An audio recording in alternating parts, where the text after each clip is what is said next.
P D M سربراہ مولانا فضل الرحمان کا کہنا ہے کہ دھاندلی ہے جس سطح پر بھی ہو۔ الیکشن کمیشن کو چاہیے کہ وہ دونوں حلقوں میں دوبارہ انتخابات کرائے۔ مزید جانتے ہیں اس رپورٹ میں۔ پاکستان ڈیموکریٹک موومنٹ کے سربراہ مولانا فضل الرحمان نے کہا ہے کہ 2018 الیکشن کے بارے میں جو موقف ہے اس پر قائم ہے۔ ایسے کوئی شواہد نہیں ہے کہ اسٹیبلشمنٹ نیوٹرل ہے۔ پشاور میں ذرائع ابلاغ عامہ کے نمائندوں سے گفتگو کرتے ہوئے مولانا فضل الرحمان کا مزید کہنا تھا کہ ضمنی انتخابات کے دوران کرم ایجنسی اور ڈسکا میں دھاندلی کی گئی جو ناقابل قبول ہے۔ کرم میں جعلی ووٹ پکڑے گئے، پی ٹی آئی کے امیدوار کو نااہل کرنا چاہیے تھا، نتائج تبدیل کیے گئے اور نااہل امیدوار کو جتوایا گیا۔ ہم ایسے نتائج کو مسترد کرتے ہیں۔ سربراہ پی ڈی ایم کا یہ بھی کہنا تھا کہ ضمنی انتخابات میں دھاندلی میں پولنگ آفیسرز تو ملوث ہیں یا بے بس ہیں۔ الیکشن کمیشن نے نوٹس دینے کے بجائے ضمنی انتخابات کے نتائج روکے ہوئے ہیں۔ الیکشن کمیشن کو اپنا فیصلہ سنانا چاہیے۔ دھاندلی ہے جس سطح پر بھی ہو۔ الیکشن کمیشن کو چاہیے کہ وہ دونوں حلقوں میں دوبارہ انتخابات کرائیں۔ پاکستان مسلم لیگ نون کی نائب صدر مریم نواز نے کہا ہے کہ تحریک انصاف اور عمران خان قوم کا مجرم ہے۔ بلاول بھٹو بولے زبردستی لوگوں کو حکومت کے ساتھ باندھا گیا ہے۔ اس حوالے سے مزید جانتے ہیں۔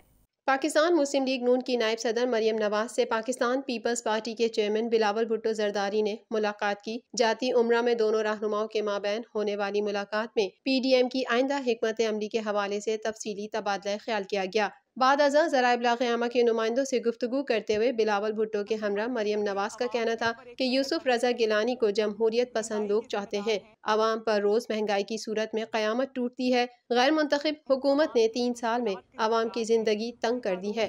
حکومت کی سپورٹ ختم ہوتی نظر آ رہی ہے۔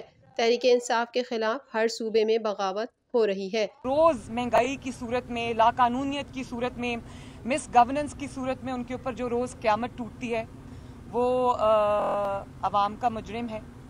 اور میں یہ بھی سمجھتی ہوں کہ اس وقت ان کی جو ایک سپورٹ ہے وہ ہمیں ختم ہوتی ہوئی نظر آ رہی ہے۔ ان کی پارٹی کے اندر بہت بڑی بغاوت ہر صوبے میں ہو چکی ہے۔ اس موقع پر بلاول بھٹو زرداری کا کہنا تھا کہ ہمارا اس وقت سینٹ الیکشن پر فوکس ہے۔ ملک کے ہر کونے سے ضمنی الیکشن میں حکومت کو شکست کا سامنا کرنا پڑا ہے۔ عوام نے ضمنی الیکشن میں حکومت کو مسترد کیا ہے۔ یہ بری طرح ایکسپوز ہو چکے ہیں۔ ضمنی الیکشن میں ثابت ہو گیا کہ عوام پی ڈی ایم کے ساتھ ہے۔ اب یوسف رضا گیلانی کی جیت سے ثابت ہوگا کہ پارلیمنٹ بھی پی ڈی ایم کے ساتھ ہے، جبکہ حفیظ شیخ سے گیلانی کا مقابلہ ہمارا امتحان ہے۔ میں سمجھتا ہوں کہ پاکستان ڈیموکریٹک موومنٹ کے یہ 2 فیصلے کہ ہم حکومت کو ہر میدان میں چیلنج کریں گے، بائی الیکشنز میں بھی چیلنج کریں گے اور سینٹ میں بھی مل کے چیلنج کریں گے، یہ فیصلے نے اب پورا سیاسی سچویشن تبدیل کر دیا ہے۔ حکومت کا گھبراہٹ، بخلاہٹ سب کچھ پورا پاکستان کے سامنے ہے، وہ بری طرح ایکسپوز ہو چکے ہیں۔ آل راؤنڈ صلاحیتوں کے مالک اسلام آباد یونائیٹڈ کے emerging cricketer Muhammad Waseem junior نے اس عزم کا اظہار کیا کہ وہ H B L Pakistan super league 6 میں نمایاں کارکردگی کا مظاہرہ کرنا چاہتے ہیں۔ ان کا اصل ہدف پاکستان کا بہترین آل راؤنڈر بننا ہے۔ مزید جانتے ہیں اس رپورٹ میں۔ شمالی وزیرستان سے تعلق رکھنے والے all rounder Muhammad Waseem junior نے H B L P S L 6 میں اسلام آباد یونائیٹڈ کی نمائندگی سے قبل بہت محنت کی۔ انہوں نے 2011 میں ٹیپ بال کرکٹ کا آغاز کیا اور پھر ہارڈ بال کرکٹ کھیلنے کے لیے پشاور منتقل ہو گئے۔ محمد وسیم کا کہنا ہے کہ شروع میں تو ان کے والد بھی ان کے کرکٹ کھیلنے پر خوش نہیں تھے، مگر پھر چچا کی رہنمائی اور قریبی دوستوں کے تعاون نے انہیں آگے بڑھنے میں بہت مدد کی۔ نوجوان آل راؤنڈر جنوبی افریقہ میں کھیلے گئے آئی سی سی انڈر 19 کرکٹ ورلڈ کپ 2020 میں پاکستان کی نمائندگی کا اعزاز حاصل کر چکے ہیں۔ گزشتہ سال ایونٹ میں شرکت ایک یادگار تجربہ تھا اور وہ ٹورنامنٹ میں پاکستان انڈر 19 کرکٹ ٹیم کی نمائندگی پر فخر محسوس کرتے ہیں۔ گزشتہ سال کھیلے گئے اس ایونٹ میں محمد وسیم جونیئر نے اسکاٹ لینڈ کے خلاف بہترین کارکردگی پیش کرتے ہوئے 5 وکٹس حاصل کی تھیں۔ پاکستان انڈر 19 کرکٹ ٹیم نے ٹورنامنٹ میں تیسری پوزیشن حاصل کی تھی۔